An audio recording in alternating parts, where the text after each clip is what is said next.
Hello, everyone. My name is Merapelo Letebele, the coordinator of Selalelo, a social justice and a women's empowerment program proudly supported by MORE, the movement in Omaha for racial equity.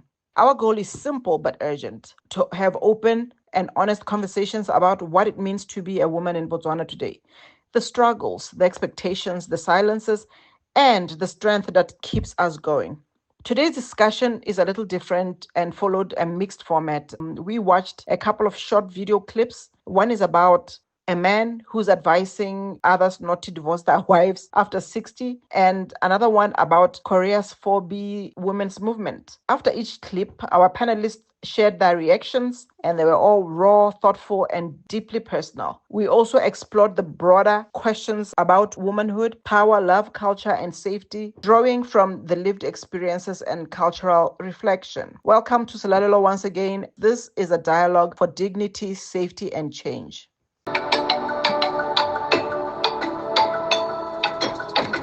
Ita, Chance, ne ke bolela le Chris this morning. Chris are ke le botsele na majita di Grootman di thaka tsaka lenyalo wa le worship wa izura hona lenyalo le sena mathata mara Chris are yana eta problem ka dilenya majita o kre after 60 o consider a divorce.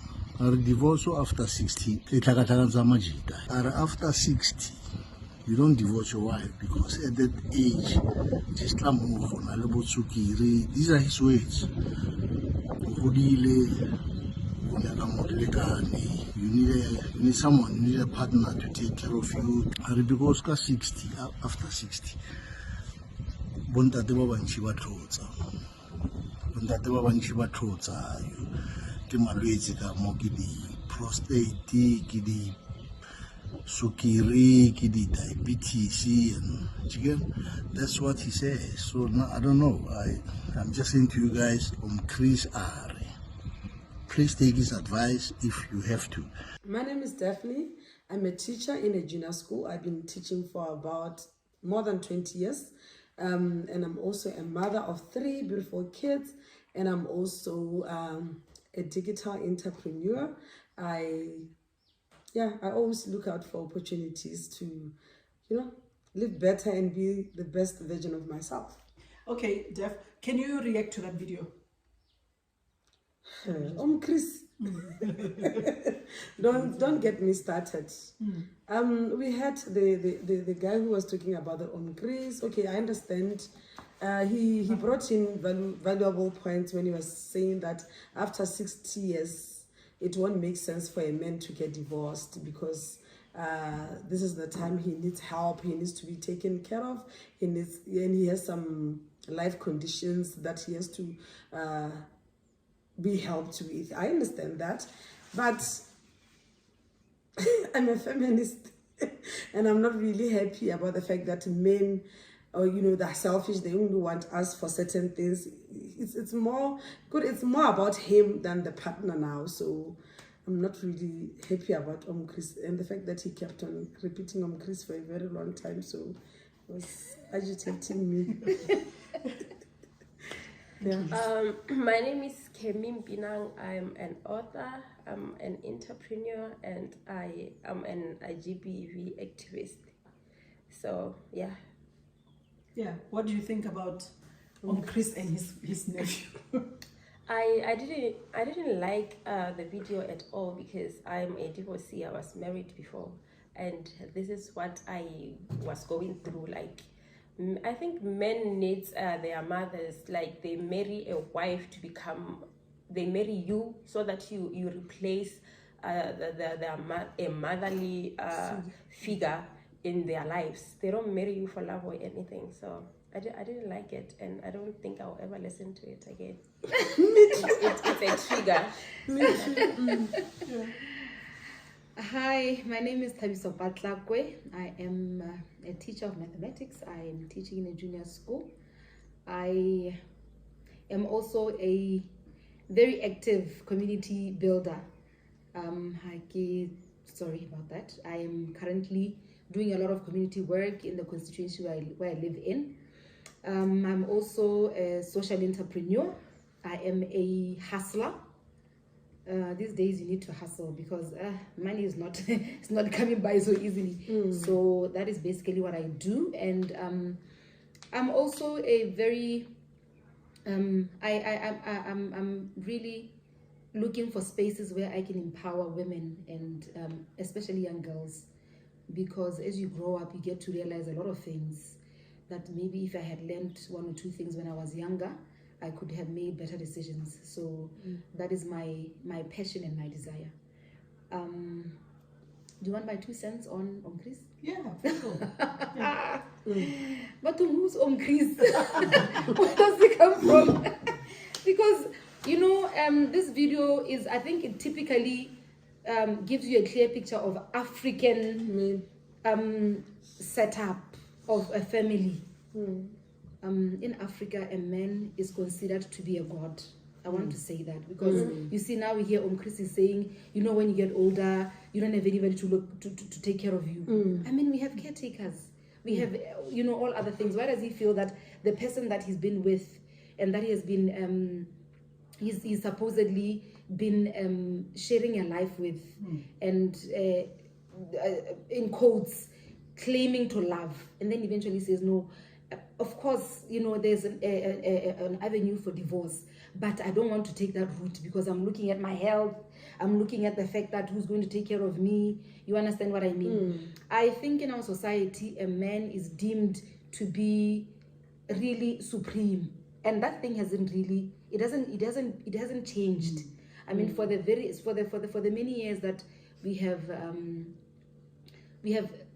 claimed to be independent or an independent nation, we still maintain the same traditional values. We still maintain the same family values. Nothing has changed really in the family setup.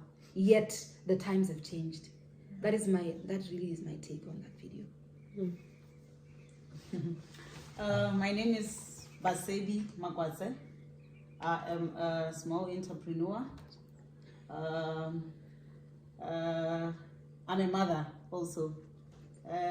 What's his name, that gentleman? Chris. Chris. Chris is self-centered. He is self-centered. I don't want to talk much about concerning the video because it triggered a lot. It triggered me in so many ways. Yes. A lot of the times on this program, I have interviewed a lot of women talking about similar issues, and it's always resonating across the woman folk that a lot of the work we do is unrecognized, unpaid, and unappreciated. And it goes all the way back to our traditional cultural practices where we had bojali. Do you know that at bojali, women were actually taught to serve men? Our whole existence is based on serving men, being wives, being providers, and in addition, Botswana women used to do all the household work, all the agricultural labor, just so that a man can have a meal without him ever lifting a finger. So you can see that, as you've said, we're still stuck in that time warp, if you can call it that. But now I can just throw random questions at each and every one of you, and I can name you so that we can be fast on it. So, Kemmy, what do you think is the one misconception about Botswana women that you'd like the world to know?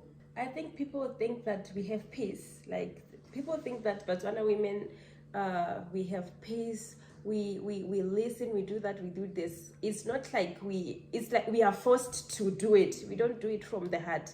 We are forced because if you don't do it, it's either I'm divorcing you, or your mother didn't teach you well, or I am killing you, or if you leave this house, you will be laying down.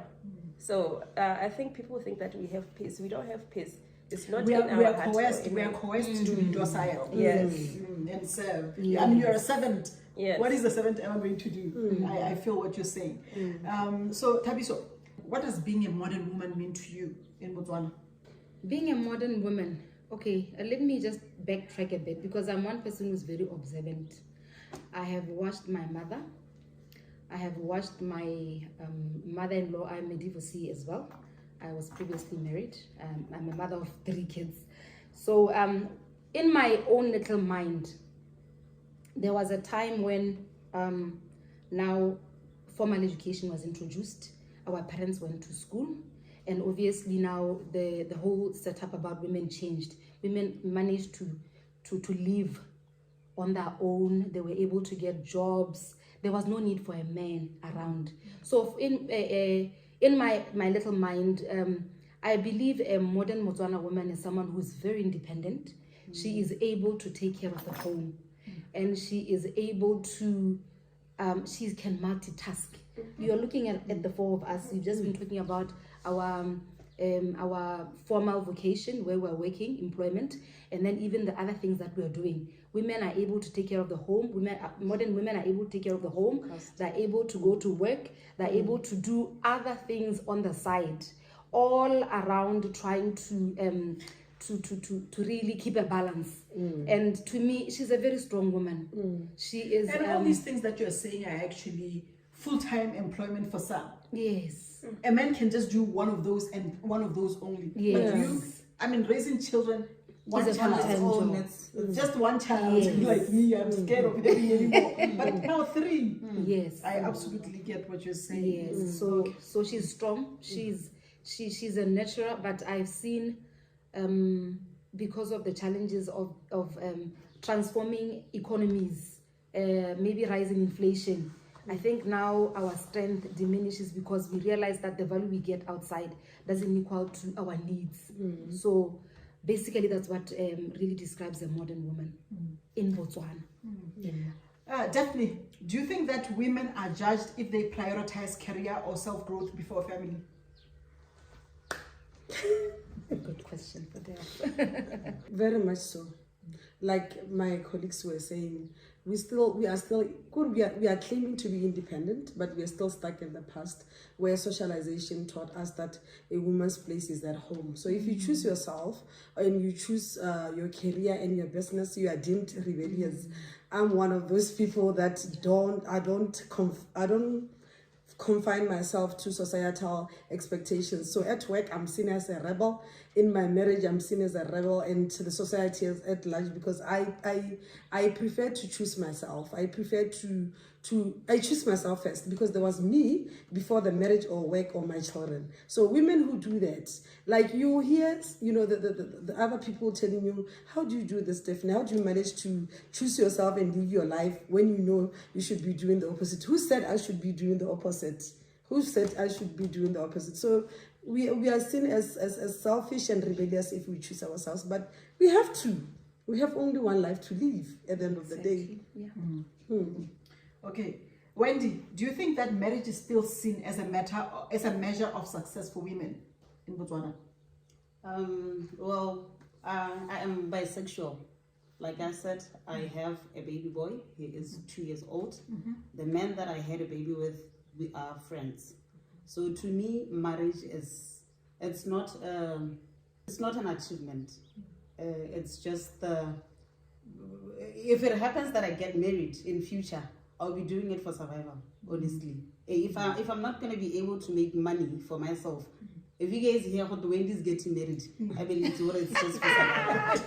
Yes, I like that. Whatever the reason, because men also marry women Yes. For to be own taken, reasons. Exactly. to pamper them, to pamper them like this. to be a gentleman was servant, saying. where you Yes. have to make sure that his shirts are ironed and everything, his meal is cooked. To me, marriage is nothing. That's I need you money. choosing yourself. Yes. Yeah. Now, who should I start with? Let me start with Thabiso. Do you think women here are allowed to evolve, or are they placed in fixed roles in our society today? That's an obvious question. We are definitely placed in fixed roles. Our efforts for evolution, I think they're far-fetched, because if you look at our society, it's a patriarchal society.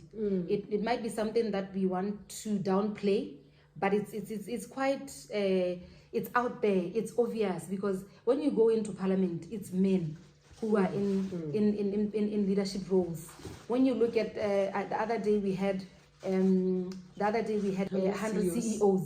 It's predominantly men. So women are still lagging behind in leadership roles, where in fact in roles of decision making. So the idea of us evolving really is going to take some time. That's the reason why we still have issues of GBV, because a woman is still we are still stuck in the past. The mold has not changed.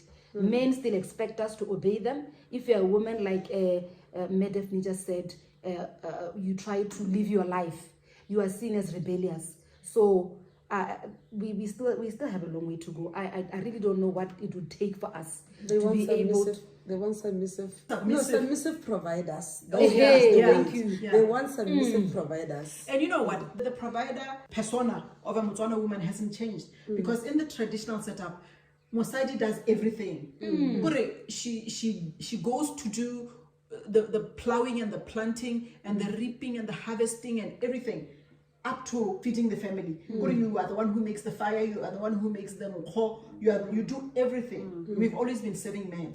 And but now, now, and you built the house. It was the woman who actually built the house. So nothing has changed. The men, now the modern man now wants to be given money because you are not going to do the traditional agriculture. I mean, it's something else. Tell me, how safe do you feel as a woman in Botswana, Wendy? Women in Botswana are not safe. We are not safe at all. More so that, but if it happens that I get abused by a boyfriend, by my man, report that the next day he's out on bail. So we're not safe at all. Yes. What do you think of the same question, Kemmy? Do you feel safe? No, women are not safe. Just starting from a girl child is not safe. Like now, like I said that I'm an activist, GBV activist. I'm working on 2 cases. A 12-year-old was is it okay to say rape? Was raped. Yeah. She was raped, used from the vagina part and the other part. She was damaged, and she had STIs, and she committed suicide. She was doing standard 7, and now the man is out. He doesn't want to take even blood. He's okay. He's just out there. He's okay. And just yesterday, I went to the Child Protection Center. Another 12-year-old was it's suspected that she was used, and the person who used her is someone who is living with HIV, and the mother wanted her kid to be tested immediately. That did not happen. It took 8 months for the police to take it took 8 months. Just yesterday, this Monday, when was it? This Monday. Just yesterday. That's when they took her to the hospital. After I stood up. Where is this happening in Gaborone? She reported in Gaborone. The girl was staying with the grandmother and the uncle. So we are not safe.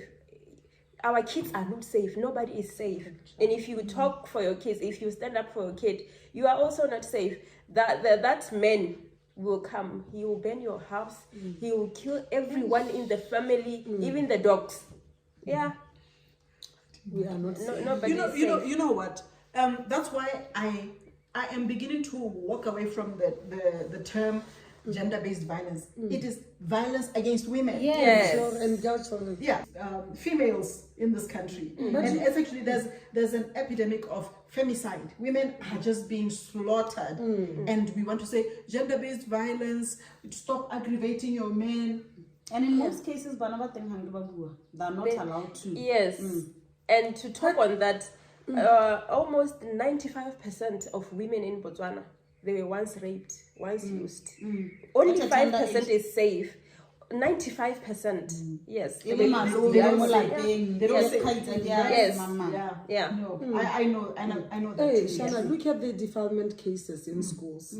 As a teacher, you know, Thabiso, you know, you will see a child defiled by an older man, but the cases, they just disappear into thin air. Yes. You never know where they get to. And should that child have like the defiled child have a child herself, that child is going to die mysteriously. I don't know if they use voodoo or whatever. Most of the cases, the children end up dying. I get that the what you call evidence that this child was indeed defiled. Most of the cases, the children either die or something, or the case just disappears. I don't know if they go to the victims' houses and threaten them or what, but they just disappear into thin air. That's why you can't hear of any defilement cases in Botswana, but it's happening. Yeah, going all It's the way to happening. court. Yes. I wanted to maybe to also share about a classic case of the current pastor who is in jail because of issues of rape and defilement. And remember, there have been a couple of people who have been charged because they were trying to pervert justice, yes, something like that. Yes, and you'd see that people will go to all lengths, like Daphney say, people will go to all lengths to make sure that these things just silently disappear. If the police would be involved, the society, even the family members would be involved. We have the family of this young girl who was raped by this pastor. They were paid so that they can change. Yes, they can change the whole issue. So same as that guy, the one who murdered 4 people at Pomokasito, Yes. ex-soldier. It was something related to these issues. Yes. And then even if there is a restraining order, they don't even adhere to it. In most of the cases, you'll be told that the person has been given a restraining order, but still, Because men are superior. they're superior. So, yeah. Can I be honest with you? I have a mark. I think you can I see can it see here. it, I have a mark. I also had an incident. Someone broke into the house. My kids were in the other room with the grandmother. I was in the other room. I was just, sometimes we just usually say that I'm grateful to God because on that particular day, I was putting on like long tights, and I was also putting on a long dress. So I just happened to lie down on bed and then I fell asleep. And I usually don't switch off the light until I feel maybe it's okay. At 4 o'clock for me. Yeah, So I was just lying there. So when I was sleeping, someone just started touching me. And then he spoke some very nasty words, like in our vernacular. So I'm surprised. Who is this? At that time, I was living with my husband. He wasn't home. He had gone out. So I'm just surprised. You were sure you were alone in the house? When I opened my eyes, it was dark. And then I was asking, what do you want? And then he says, he wanted to rape me. But fortunately, when he was trying to take off my clothes, I had put on some tights, so I think that really helped me. So I just said, no, can I please give you money? And then Now he's buying. no, he wasn't, he wasn't very friendly, but I think I disarmed him because he didn't expect that. And then he said, no, I don't want money. And I said, but I'm on my period. And then he said, I want to see. I just want to give you a picture of the situation on the ground. You understand? Yes. Yeah, no, it's terrifying to be able to. I was very lucky that man did not do anything after that. He just left. And then I thought, You gave him the money. What money? Give him the money. And then I said, it's in the other room. And then he just walked up. After 30 seconds, I was like, that man is going to come back. And then I screamed because he had a sharp object. So he just went like, I thought it was just a scratch. And it's a cut. When you were screaming, he cut you when you were screaming? No, he before. Because he said, shh, you are making noise. So I just thought it's a scratch. Yes. I was very fortunate. I mean, I was safe, honestly. That is so terrifying. Yes. You know what?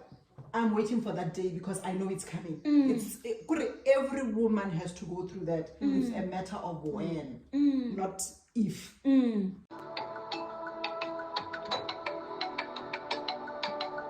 Women are turning to 4B following the U.S. election. Many of them feel like their reproductive rights are on the line. And here to explain more about the movement is our chronically online columnist, associate producer Ashley Moliere is with us. Good morning to you. Good morning. First off, tell us, I know about this movement. I didn't know it was called 4B, but tell us a little more about where it comes from. Yeah, so the movement started back in the mid-2010s in South Korea, and the term itself comes from the 4B words in Korean that roughly translate to no marriage, no childbirth, no romance, and no sex with men. So it started to become a little bit more mainstream in and around 2016 after a really tragic incident. A 34-year-old man murdered a 23-year-old woman in a public bathroom in Seoul's Gangnam Station because, in his words, women have always ignored him. So the incident sparked outrage because he wasn't charged with a hate crime. And that kind of raised a bigger question about violence against women in South Korea. And the movement really started to spread from there online. And so then tell me about then some of the other reasons women are participating in this movement then. So like other countries around the world, South Korea has really become more and more gender polarized in recent years. So their president, Yoon Suk-yeol, is quite conservative. And he's even said the feminism is to blame for the country's low birth rate. Yep, he said that. There's also the issue of the gender gap, which is very wide in Korea. According to the Korea Times, women were paid 31.2% less than men in 2022. So in addition to this pay gap issue, the high cost of living, you know, some South Korean women just say, like, they are not getting equal support in a relationship and when it comes to raising a child and doing things around the house. So they're just kind of fed up with that. So, ladies, we've just watched that little video about the 4B movement in Korea, and I'd like to hear your reaction to it. We'll start with Wendy, just because it mirrors similar what we've just been discussing, the level of insecurity, whether it's physical, emotional, to a point where women are opting out of marriage and all those societal expectations of men and women dealing with each other. Yes. So, Wendy, what do you think? For me, that would be a piece of cake, because for me it would be a piece of cake because sometimes I don't like dealing with men. The only reason I had to deal with my baby daddy is because I wanted to have a baby, and I didn't have money for IVF and stuff. So me not marrying a man or me not having kids with men would be something that I would really love. Yes. Thank you. Okay, yeah, we can go backwards. Next. Let's start with Daphney. No, I really envy Wendy, hey? I really envy because, hey, men are so annoying. Men are so tired. Men are so, you know what? I think the world will become a better place if without them in it. But unfortunately, we have sons, me and her. I was about to say that. I have 2 sons and a daughter. Hey.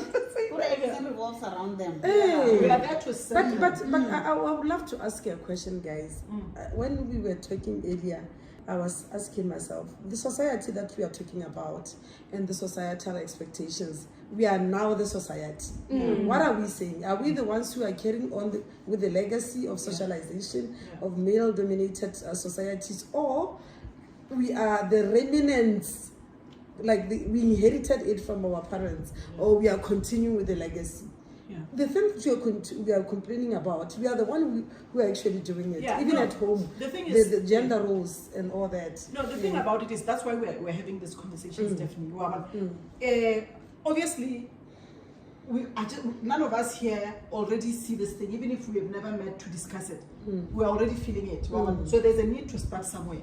And we are not, okay, I know you were joking when you were saying that the world would be better without men, because there's, we have to ensure the survival of the human race. So children must be had, okay? So there's nothing we can do, otherwise we're going to die out. In fact, do you know that in Korea, the same Korea that they were discussing, I saw videos of lower primary school, kindergarten schools and classes empty in Korea, where they are no longer, this man is trying to say, no, the birth rate has been declining, whatever, but I think even if that were the case, it has now accelerated to deceleration. Women are basically tired because men want to be married, they want to be seen as kings, and they want servants for wives. They don't want queens.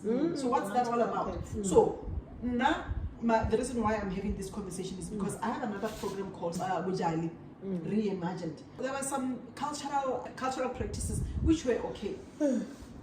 I think it's incumbent upon us to change them, because you see, we cannot be, we are all mothers here, and we cannot just be living like in isolation or trying to be individualistic, because a society has to come out. So there was the old society which has completely died out with our parents. I think our parents were the last ones. Like you were saying, Daphne, we might be a little bit, now we are like fence sitting, we are one leg on this side and one leg on the other side. Because at the end of the day, we are Botswana women, we are African women. We cannot completely abandon our identity to completely wholesale take over other people's cultures. Now I think we must improve Bohwera and Bojale to say, This is the new life that we're building. Because if we don't come together as mothers to do that thing, do you know what's going to happen? Your son and your daughter are going to get married. Any philosophical foundation. Because in order for you to have society or a community, you have to have an agreement on certain principles. I'm glad you said that, because I'm sitting here like Daphney saying we have kids. All my kids are boys. And when I'm sitting here, I'm just thinking what is going to happen to my kids. But I, like you're saying, like she is saying, I want to believe we need to change the narrative. We need to sit around the table as men and women who are intentional about changing the outlook of our society. Or rebuilding. Thank you. Rebuilding is the right word. About rebuilding our society, because I fear for my kids, because I don't know what is going to happen if we say that no relationships with men, no sex with men. I'm not saying sex is the only thing that makes us to be surviving. But like you're saying, we cannot make such very harsh decisions, because that means we are going to completely deplete the human race. If women are going to take a stand, we're going to find ourselves in a type of what do you call it, a Mexican, what do they call it? A Mexican standoff. Where now, yes, it's called a Mexican standoff, where now we are all on both sides. The men are saying no, we're also not going to agree. Because she was saying that if there was in vitro fertilization in Botswana, she would have gone for that. It's fine, but we must have options, including having relationships. But we need to we really need to rebuild our society. We need to rewrite our societal laws, cultural traditions. We need to look at, because now we are no longer in that place where we know that it's okay for a woman to stay in the farm with the children. It was okay because a woman did not have a 9-to-5 job. Now we have a 9-to-5. We also have other roles that we need to play, but we need to see how we can all come together and try and meet each other somewhere so that we can survive as a society. I don't want to think that as women, we should really cut out men. We need men, or maybe policies and initiatives that are geared towards trying to make men also come to play and have a discussion and also engage in trying to change. I want to believe that even our older men are at a position where they also see the things we see. And they're also worried. Do you think men want to give up the privilege that they're getting from No, they don't want and being served? Do you know why I'm saying that? Yeah. They don't want. I like that. Just this weekend, we had an event. Okay, it was hosted by one of the ladies in Gaborone. You know, some men, they screenshotted it and then they put in our villages community group. And then he said, look at them. The caption was very, very, very sexist. He said, look at them. Bo mother of one. Bo, I know my worth. And then he said, these ones, you can't even marry them. You know, they did abortions, what. He said all this, like you said, male chauvinist remarks, you know. And it was a whole debate. I had to get into it. You know, women are brainy. Women know. They know their stand nowadays. And the things that they were, the deliberations that I read there, they were very nice. But the males, why is it that they were not winning it, but they kept on. They become vulgar and just demeaning. So my point is, we, as much as women are trying to build the girl child and trying to empower one another, where are the men? I believe that men should be responsible for building the boy child, because they can relate to the struggles of a boy child. We are not boys, we can't relate, you understand? We can only mother the boy child and the girl child as well. But the men are not doing anything. No, they are, because they are privileged, like you're saying. Already, yes, it is. 70% of all new births in this country are for fatherless children. Yes. Do you know that there was an uproar in South Africa against the childless societies? There are women who formed this organization in South Africa. They call it Childless by Choice. I was going back to the 4Bs that you just mentioned in South Korea. So these women, they chose not to have kids. In South Africa, they have an organization for that. But whenever they post their content surrounding that or have events surrounding that, they are bullied, you know, all sorts of, no, you don't have children because maybe you are barren. Or yes, nasty things. But these girls are coming out and saying, we are childless by choice, not because we cannot have children. You see? It's a complex society. No, I wanted also to maybe to say I think men are in denial. Yeah. That the women that they are used to from their homes are no longer the same, because a man has seen the mother just being so obedient.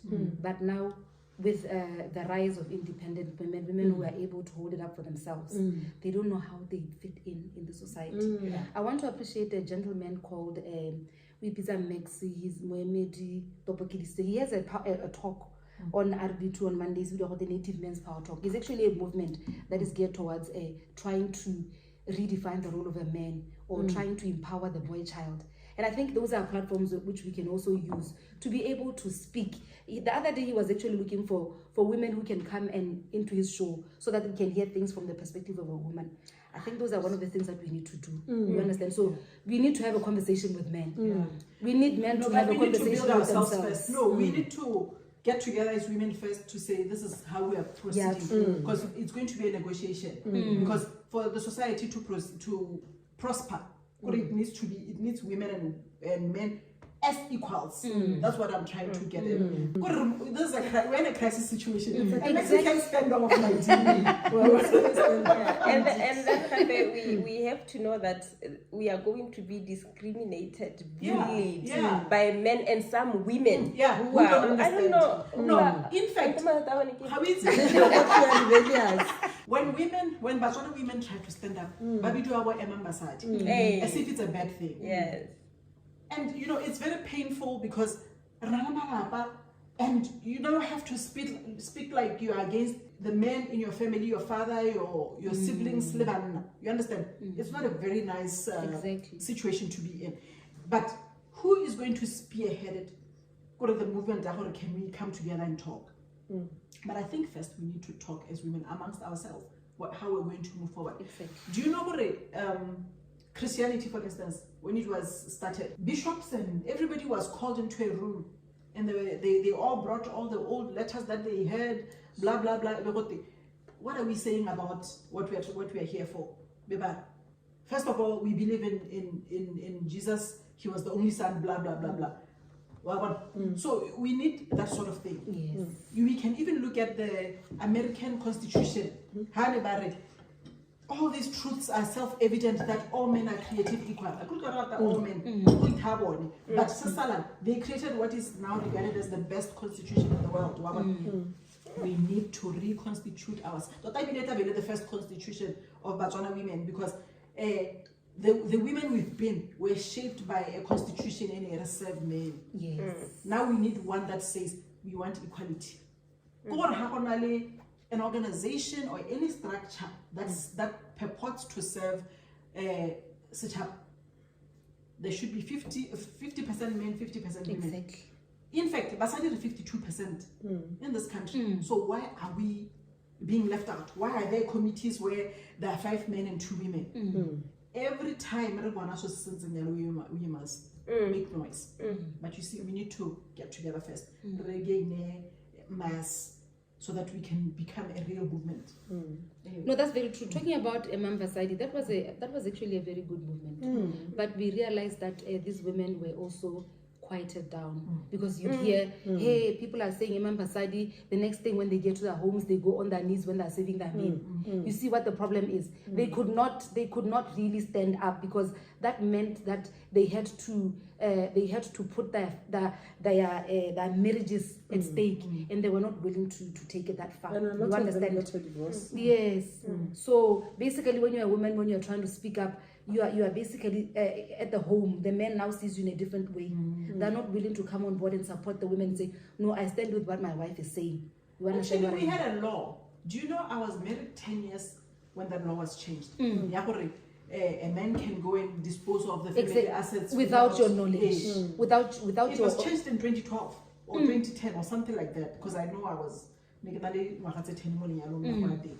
understand? But anyway, let's go back to, I want to get Wendy to answer. Wendy, do you know of any institution in the Republic of Botswana that truly protects women?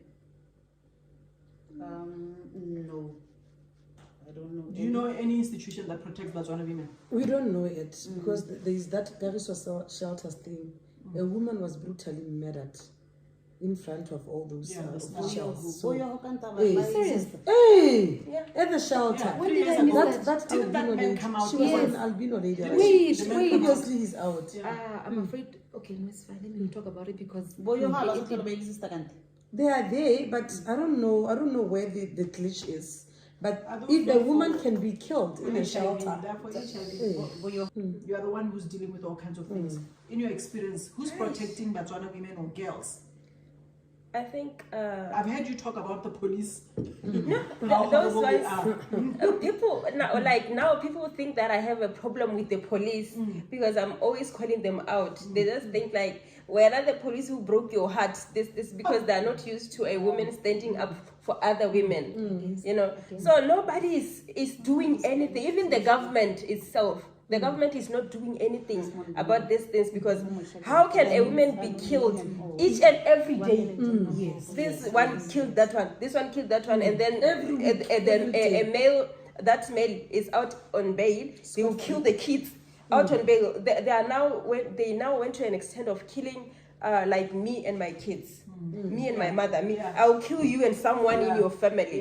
So nobody's protecting the women. Even our president, nobody's doing anything. it's all talk. And then I think maybe the government or the president, what they are doing, I think maybe they're reducing the statistics just to look good in other countries, which is not okay. They have to tell the truth. The voice is not strong enough. Yes, because I remember the leadership of this country is saying, in order for violence against women to go down, you need to stop irritating and harassing your men. And it means you are responsible for the harassment. Yes. Women are being blamed for violence and that killing and all these horrible things in this country. I remember, I don't know where I heard this, but I heard it somewhere that Canada, so many years back, Canada was giving women in Botswana asylum because of the passion killing. Before it was passion killing, now I think it's just under GBV. Like they were given asylum. Even now, if you go there, if I go there right now and I tell them my husband this, I'm given an asylum. Because they care about women. They care about women more than our own government. I see where you're going with that. So how can we build a society where women feel safe and valued? We are Botswana women and we are crying right now, and I know we're going to get flack, we're going to get attacked for saying this. You know, it will be just like water over duck's back. So, but what do you think needs to be done in order for this society to be where we feel safe? Just like any societal illness, it should start with positive mindset change. And mindset change should come from the top and inculcated to the lowest person. And our traditions, we have we have our chiefs and all that in place. And they're getting a lot of money. Do you know that? I know. Chiefs are getting a lot of money for talking nothing. about this is triggering me. Do you know what they're even refusing for females to be chiefs? Don't even go there because there's a lady who I think she's going to get installed eventually. But her male relatives are saying, no, you can't be a chief. But she is the daughter of the late chief. I hear you. And another chief who was hoping to be the one. He's busy fighting in the newspapers, talking all kinds of crap about that woman. And I think what we need to do is just speak up. Just like social media now is everything. It's the it thing. If you see something, just give your 2 cents, post that thing. They will attack you.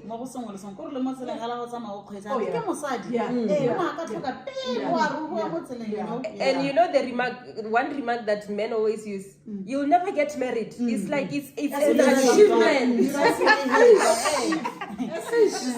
Even if it's not men, people in the society. What advice do you have for young girls watching this, who will watch this video later? We have to take action. We have to take action. We have to make a plan. We have to come together so that we raise Vanabai so they don't go through what we went through. Yes. Do you think a woman can have a fulfilled life without marriage and children in Botswana? Yes. Yes, that is Definitely. that is where we are having so had the high cases of divorce these days. Women are opting out. They are opting out because they are tired. Women are tired. They are oppressed. How can you want a submissive provider? That's what our Botswana men want, a submissive provider. They want you to work just like they go to work themselves. Then when you knock off, they sit down. You have to cook, bath the baby, see everything while you be seated with the remote and a big belly pot. And I think I think that I just think everybody knows that if a woman dies, a child becomes an orphan. But if a husband dies, it's not considered. Did you know? Yeah, life goes on. Yeah, life goes on. And that's why men have to die first. Other men are dead. There are dead men walking in this country where dead fathers. Yeah, And they're absent. Adding on what she just said, do you know that when a man dies in Botswana, the woman is the one. She's the one who killed him. Yeah, but when a man dies, after 2 weeks, the family comes and say, you are alone. Yeah. You are alone. Hey, 2 weeks is enough. And it's the other, you know what? And a woman is dressed in black to symbolize her Looking miserable. she has to be miserable for a year. She really has to feel it that the husband is dead. But when it's a man, 2 weeks later, the family come and they say, hey, our son, we feel pitiful. You are alone. And the children, they need a mother figure. Hey, why not? If you date within a year of your husband's passing, Maybe that you have always been dating. This man is not new. You've been He's dating. That's why their son died. Then he died because of you. The stress you're passing. So why do you think women remain in these dangerous and horrible relationships though? Survival. You want to survive, honestly. Traumatic bonding. Trauma bonding. Trauma bonding. Because how you don't have money, you need source of income. So the only person who comes to your mind is your husband or boyfriend. Shana, remember that case whereby women were taken. I don't know if it was Boko Haram days where some virgins were taken there and they were put in a home. Like they knew, like 6 o'clock in the evening, they knew that the men would come and have their way with them, like have sex with them. It came to a point whereby these women, they were looking forward to it. When it was around 6 o'clock, they knew the men were coming. They were actually opening the windows, anticipating. They were actually pacing down, wondering in anxiety, when are they coming? That's trauma bonding. They were now used to it. Maybe it was a way of survival or a way of dealing with the boredom there or whatever. They just even look at the rape when you are dealing with GBV. Look at the children who've been raped. They get involved into sexual activities at a younger age. You know the guidance office. I've worked for that office for a long time. So there was a particular girl I would just cite. That girl was raped at primary school. I think she was around 12 when she was raped by a neighbor.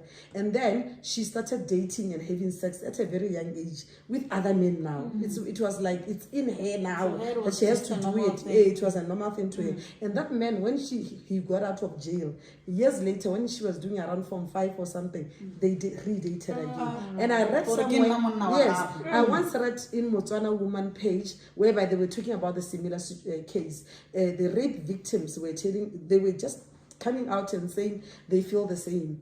When you see him, it's like you want him to do that again to you. I don't know why. Maybe it's a psychological thing. We need to involve the psychologist in this. Stockholm syndrome, where you can even fall in love if you have been abducted like those girls. Yeah, that's what. Hey, they were looking forward to it. What do you think boys should be taught at home to reduce this violence against girls and women? From an early age, what should our male children be taught? Our children should be taught gentleness. As much as we hug our baby girls, we should hug our baby boys. The reason why I'm saying this is that this is getting personal now, but anyway, all right, I'm triggered. I'm triggered. No, collect yourself. Yeah. You know what? I wanted to say this, that we've just been talking about fatherless homes.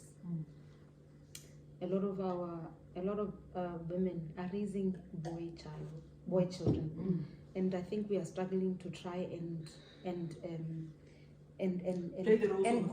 groom them, because we are single parents. Besides being single parents, we don't know what it is to be a man. At the same time, these boys, their very fabric is masculine.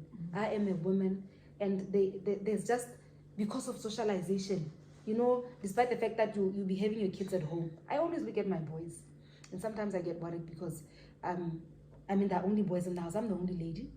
I taught them how to do the dishes, how to cook, how to clean the house. But surprising enough, the older one just decided he wants a woman to come and clean for him.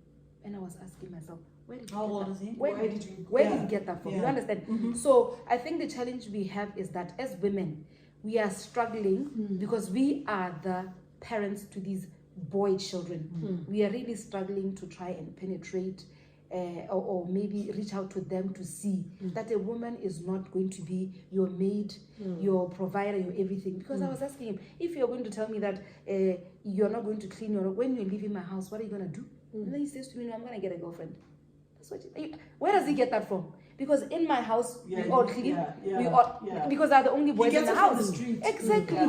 So that is the challenge we're having, because we have homes that are incomplete. If you could, I think the story can change if we can speak to the men, if we can reach out to the men. But it's going to be a very difficult. It will be your children who will understand, who will be more understanding, because their father said everybody comes from the old. The old lifestyle. But then I feel, because it's a struggle to be able to reach out to them. There must be a way that we can find men who will be willing to change, to be the ones at the forefront. Because, like you're saying today, we've just been discussing issues where when a man dies, is the woman who killed the man. When a woman dies, you know, it's the women who actually look for another woman for this man. It's not the men who suggest that go and look for a woman. It's the woman. You understand what I mean? So we still have a problem that women like we are having this discussion today. We're definitely going to get a lot of backlash from women. Yes. You know, I've been through all this. I even told them that I can tell when a child is being abused because I've been there.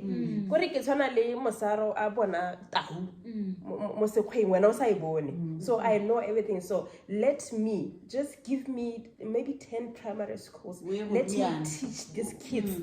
Let's start from the Let's do it. I like that. Because the system that we have been using did not work and it's not working for us. Let's change. Let's do this. They didn't even do anything. They didn't even call you nobody. Yes. If you were well known, they would have given you a tender. They would have, I mean, it's like our schools are there to teach literacy and nothing else. You understand? So, it looks like we need an external institution driven by the people themselves. Just like right now, I could have the government is saying don't enforce corporal punishment and all this. You understand? Government, they should never ever venture into the personal space. People should do what they want to. So it's up to us, the society. But then, who's in charge of the society outside the formal government structure? Go to the next best thing. Who are also on the government payroll. Like you were saying. It's up to us as the women to say, but if before a big structure the women are also you must agree this is how we're going to raise our children. That's the only thing you can do. And if a lot of you do the same thing, you shape the children the same way. You understand? Yes. I want to touch on what Kemmy just said. I want to agree with her. You know, if you want to change society, you have to influence or form a belief in the children's mind. You know, children are very, very they absorb things very easily. What they learn when they're young, it's what they keep when they're older. So I really appreciate that she made that point. We need to go to the lower generation because, like you said, you can't teach an old dog new tricks. So we need to start with them while they're young. If it's possible, I wish we could have a movement that could reach out to schools, not necessarily for the girl child, but also even for the boy child. Because most of the time we have things that are being done for girls. I don't have a problem. Yes, we still have maybe a bit of a challenge here and there, but I just feel that the boy child is still left behind. We need to go to the lower levels. We need to get them while they're still young. Because when they get home, they say, Mommy, know this, Mommy, know that. Daddy, know this, Daddy, know that. They will have a completely different mindset. And like Daphney was saying, let's change the mindset. But we can't change the mindset of the older people. We need to start with the and the plan is that we're not going to realize this in the next 10, 20 years. It's probably going to be something that we're going to achieve in 30 years. But we need to plant the seeds today. I've been fighting that. I even took it to social media. So just yesterday, I had one minister saying everything that I was saying. They had no idea about that. After I said it, now it's their idea now. Because because I went to social media and I told them that I know that you are not going to say we got this from another youth. It's now going to be your idea. Just after I said it, I just said it because I even told them that you are not doing this for me. We are doing this for our nation. It's not like you are helping me or something. Now I want to help. Let's start there because tell me what. When a kid is bullied at school, he's going to become an abuser or abused because if he becomes an abuser, he will be like, so now I'm standing up for myself. If he becomes the abused, he will be like, I've been abused when I was young, so what's the difference? You get it? So I begged, I wrote a proposal, I wrote everything in there. But let me tell you something. It's the government, they are doing this deliberately. Forget the government. No, let me tell you something, like you guys were saying. It's not like there are not people, we don't have people. It's not like we don't have people out there who want to bring changes, okay?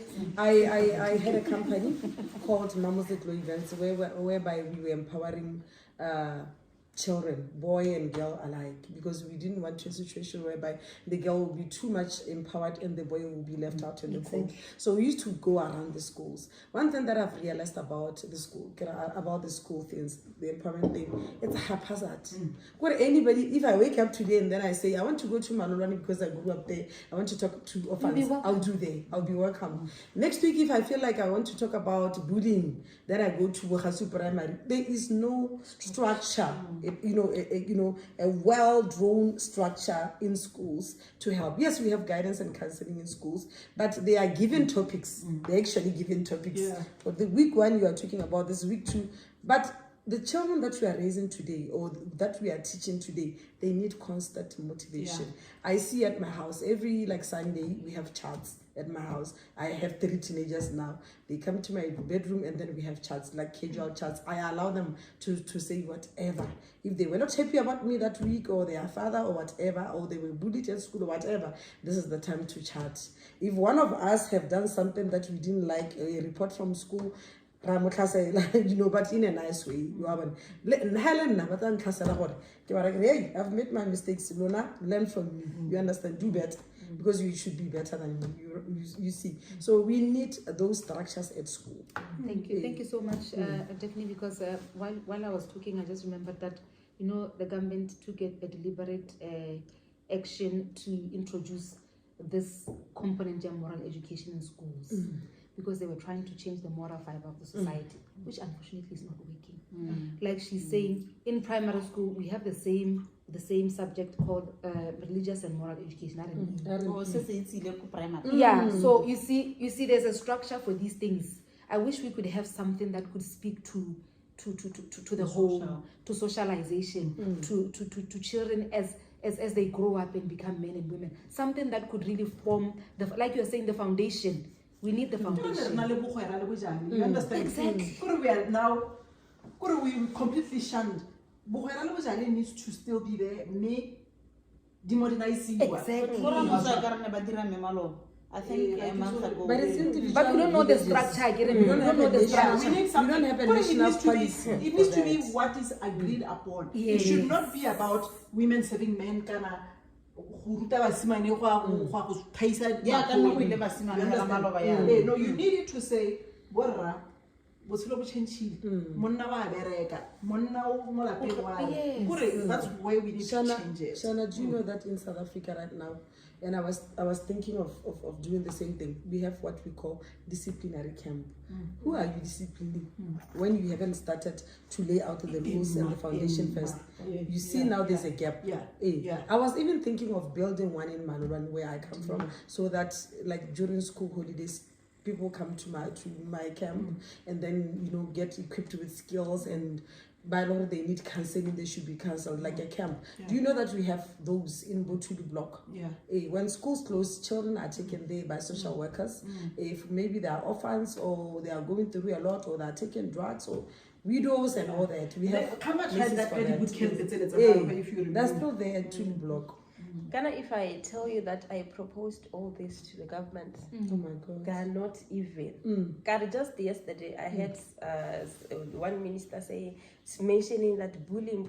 I'm like, you are not doing this don't be shy to reach out for help. You are not doing this for me, for my sake.